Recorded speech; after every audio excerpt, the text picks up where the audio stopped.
125வது நாமம் ஹம்சவதி முக்கிய சக்தி சமன்விதாயை நமக என்பதாகும்.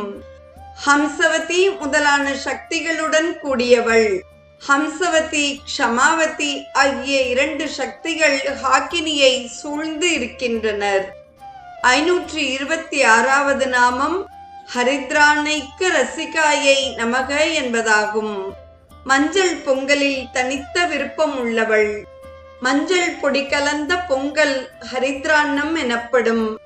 அது எலும்பினுக்குள்ளே இருக்கும் திரவத்தை நன்கு பாதுகாத்து வலிமையான எலும்பை உருவாக்கும்.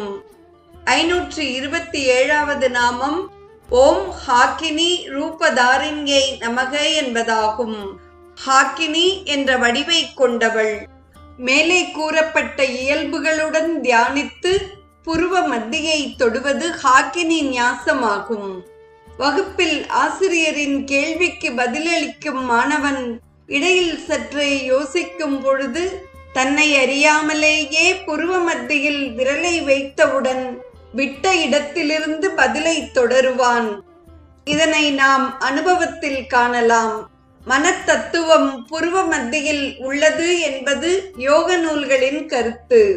அந்தந்த சக்திகளின் இடத்தை தொட்டு ஞாசம் செய்வது, அந்தந்த சக்திகளை செயல்படச் செய்வதே யோகினி ஞாசத்தின் பயனாகும்.